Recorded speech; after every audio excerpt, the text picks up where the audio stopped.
Hi mga katindera! So, another day, another luto serya na naman tayo. Etong luto serya na to is nung last Monday pa. And ngayon lang ako nagka-time para mag-voice over. Kasi alam nyo naman na, super busy ang ating tindera nyo. Syempre, hindi lang tindahan serye, ihawan serye ang mga ina-upload ko. Meron din tayong luto serye. So, fast forward mga katindera and mga mimas. Unang ginawa ko pa lang dyan is pinainit ko yung palayok. Then, nagtanggalan yung tubig niya. After nung wala na siyang tubig, nilagyan ko na din siya ng mantika. Nung mainit na yung mantika, nilagay ko na din yung bawang and kinisa-gisa ko lang siya. So, mekos lang ng mekos hanggang sa mag-brown yung bawang. And nakalimutan ko palang i-share mga mi kung ano yung lulutuin ko. Ang lulutuin ko pala dyan is pinakbet na may sahog na karne ng baboy para naman medyo sumarap-sarap lalo. Nung nag-brown na yung bawang, then sunod ko naman nilagay is yung luya. Tapos continuous mekos-mekos lang yan mga mi hanggang sa mag-brown na din yung luya dyan. Nung nag-brown na din yung luya, nilagay ko na yung sibuyas dyan mga mi. Then, mekos-mekos hanggang sa maluto yung sibuyas. And, ang susunod ko palang ilalagay dyan mga mi is yung karne ng baboy. Yan, gisahin lang natin ng maigi yung karne ng baboy. Palabasin natin yung mantika niya. Alam nyo ba mga mi, na nung hinalo-halo ko na yan, natatawa ako dyan. Kasi napansin ko, may dalawang malalaking karne dyan na hindi naman siya karne na puro buto naman yan. Tapos ayun, hinayaan ko na lang saglit. Then ayan, minekos-mekos ko na naman siya para nga mag-brown ng maigi. Kasi mas masarap ang karne pag lutong-luto. Kaya continuous mekos-mekos lang tayo. Mekos-mekos. Charot. So, hindi ko mapagtanto kung anong gagawin ko dyan sa malalaking karne na yan. Tinigil ko muna yung paghalo mga mi kasi nakakapagod naman pala ang paghahalo. Charis! So, ayan. Tinuloy ko na naman yung pagmemekos-mekos. Mekos ko na yan mga mi. Yan, kita nyo mga mi, hindi ko na mapagtanto kung anong gagawin ko ba talaga sa dalawang buto na ito. Kung itutuloy ko bang isasahog dyan o tatanggalin ko na lang. And ayan mga mi, napagtanto ko na natatanggalin ko na lang pala kasi ang hirap-hirap niyang ihalo-halo. And nakakahiya naman sa mga trabahador ko mga mi, kung yun yung makukuha nila, puro buto naman yun. As in, puro buto, tinanggalan ko talaga siya ng laman-laman. Then, ayan, binawasan ko siya ng konting mantika mga mi kasi nga, nagmantika na yung karne ng baboy. Then, ayan, nilagay ko muna yung sandok dyan at kumuha ko dun sa tindahan ng Magic Sarap. Medyo natagalan ako dyan mga mi kasi may bumili pa. So, pinagbentahan muna natin. Syempre, tindera tayo. Di natin yun papalagpasin. Kahit piso pa yan, pagbebentahan natin. So, ayan. Pagkabalik ko, binuksan ko na yung Magic Sarap and nilagay ko na lahat. As in, lahat. Kasi madami-dami yung gulay natin mga mi na ilalagay. So, after kong nilagay yung Magic Sarap mga mi, ayan, kinuha ko na yung sandok para ihalo-halo na naman ulit. Para naman mag-well combine yung Magic Sarap na nilagay natin dyan. Habang minemekos-mekos ko yan mga mi, biglang may bumili na naman. So, si ate yung tindera, takbo sa tindahan na naman para pagbentahan yung mga bumibili. Medyo matagal-tagal yung bumili kasi sunod-sunod yun. And yung last na bumili, bata, namimili pa ng kung ano yung bibilhin niya. Siyempre, kapag bata, hindi mo naman yun pwedeng pagalitan o sungitan. Kasi nga, dapat maging mabait lang tayo na tindera para lapitan tayo lagi. And pagkabalik ko, ayan, minekos-mekos ko na naman ulit. Kasi inaantay kong maging brown talaga siya.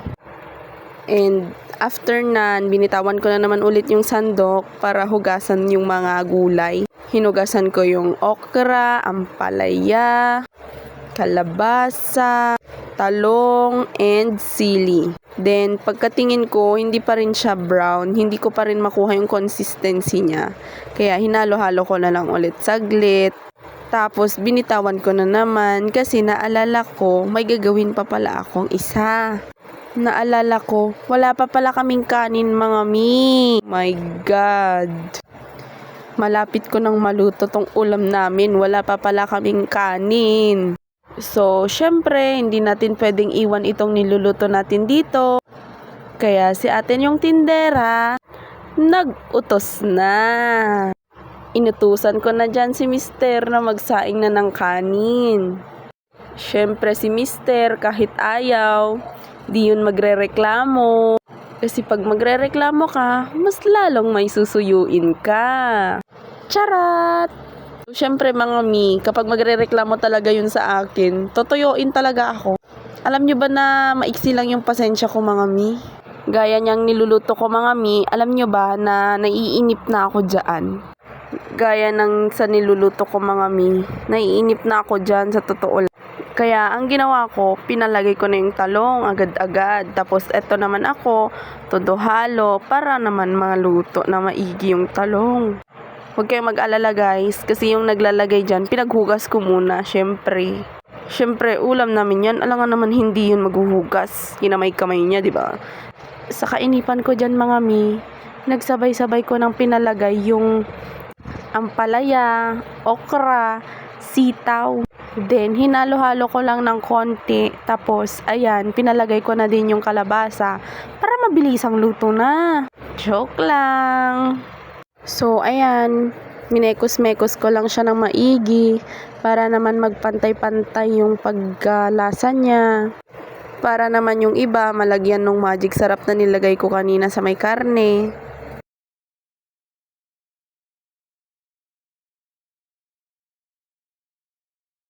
So, ayan na naman tayo. Ihahalo na naman natin. Para mag-mix-mix-mix ng maigi. Yan, tuloy-tuloy lang ang pag-mix-mix-mix natin dyan. And ayan, kita nyo naman mga mi, kung ano yung nasa ilalim, yun naman yung nilalagay ko sa ibabaw. Para yung mga nasa ibabaw, yun naman yung mapupunta sa ilalim. So, ayan, kinuha ko na yung bagoong dyan, nilagay ko na. Nagtataka siguro kayo mga mi kung bakit hindi ko nilagyan kanina ng asin doon sa may karne. Syempre, bagoong yung ilalagay ko, alangan naman maglagay pa ako ng asin doon. E di ang alat nun. E di ang alat-alat na kapag ganon, pag mix ko pa yung asin at bagoong. Yung ibang nagluluto ng pinakbet mga mi, hindi bagoong yung ginagamit nila, kundi alamang. Pero sa aming mga Ilocano, mas sanay kasi kaming gumamit ng mga bagoong-bagoong na yan. Do, may hindi naman mga Ilocano na gumagamit din ng bagoong. Kanya-kanyang trip lang talaga yan. Then, naglagay ako ng isang basong tubig dyan mga mi. Para naman maluto niya yung mga matitigas na gulay. Kagaya niyan ng kalabasa, ng ampalaya at ng talong. Hayaan nyo na yung sili at ng okra. Kasi mabilis lang naman yun maluto. So, ayan mga mi, iniwan ko na dyan yan. Aantayin ko na lang hanggang kumulo. Kasi ang atin yung tindera, tumakbo na naman sa tindahan. May magpapakash in kasi. At magpapakash out din. Kaya ayun, balikan lang. So, si mama pala yung naghalo-halo dyan mga mi. Pinakailaman niya na. Ganun talaga yung nanay ko. Pag hindi niya nagustuhan yung ginagawa ko, pinapakialaman niya. Charot! Pero thankful naman ako dyan sa nanay ko mga mi. Na kahit minsan nag-aaway kami. Minsan! Charot! Nakakailang charot na ako no. Pero kahit ganon mga mi na may mga hindi kami pagkakaintindihan, andyan at andyan pa rin siya lagi para sa akin. Pag nagpapatrabaho ako, andyan siya para tulungan ako magluto, mag-ayos ng bahay, para pagalitan yung papa ko kapag hindi niya sinunod yung gusto ko. Charot! Pag nagpapatrabaho kasi ako mga mi, yung papa ko yung kinukuha kong laborer. Kasi nga, karpintero din siya. Marunong siyang magpatay ng bahay. Tinuro lang kasi sa kanya yun mga mi. So, ayun na nga, gaya nun, nung nagpatrabaho ako, hindi sinunod ng papa ko yung gusto ko. So, ako si ate yung tindera na iiyak-iyak-iyak na lang. Nakita ng nanay, nagtanong. Siyempre, sinabi ko naman. So, ang nanay, pinagalitan na ang tatay. Kaya ang tatay, sinunod ang gusto ng anak. Kasi yung pinapagawa ko mga mi, pinagplanuhan ko na talaga yun. Kontrabida naman ang tatay ko. Kesyo mahihirapan daw siya sa ganito, ganyan, kulang daw kasi sa gamit. Kaya dumidiskarte din naman siya kung paano makatipid. Naiintindihan ko naman yung tatay ko. Pero yun na nga, pinagplanuhan ko na kasi kung ano yung gagawin. Kasi mga mi, kapag yung gusto niya yung sinunod, magugulo na naman yung plano na gusto ko. So, may isisingit-singit na naman ako, may matatanggal, maguguluhan na naman. Kaya yun, kapag ayaw ng tatay ko yung gusto ko, syempre, sa nanay ako magsasabi. Batas kaya nanay namin. Isang salita lang nun mga mi, aba, takot na kami. Mala dragon ba naman? Share ko lang mga mi na ako yung panganay sa aming magkakapatid. 3 kaming magkakapatid na puro babae. So, I'm at 24 years old mga mi. May asawa na. Kaya nagpapagawa ng sariling bahay. Nagawa naman na. Pero pinaayos ko lang talaga ng mas maganda. Para naman maging maluwang. Para pwede nang matulog sila mama dito kapag nagabihan sila. Kasi malayo dito yung bahay nila mama, mga mi. So, fast forward, ayan, yung niluluto pa rin namin, nakatakip pa rin. Inantay namin yan kumulo, mga mi. Dito ko nasasabihin, mga mi, na nakatakip lang yan, inantay namin hanggang maluto. Doon nung naluto na, nabubulol-bulol na ako. Then, nung naluto na mga mi, ayun, nag-serve na kami agad kasi nga, anong oras na din noon? 12 noon na. Gutom na yung mga trabahador namin. Kaya hindi ko na na-videoan. So, yun lang for today's video. Maraming salamat sa panonood. Please like, share, and subscribe. Then, pindutin nyo na din yung bell button mga mi para lagi kayong updated sa mga vlog ko everyday. Thank you. God bless. Mwah, mwah, mwah, mwah, mwah.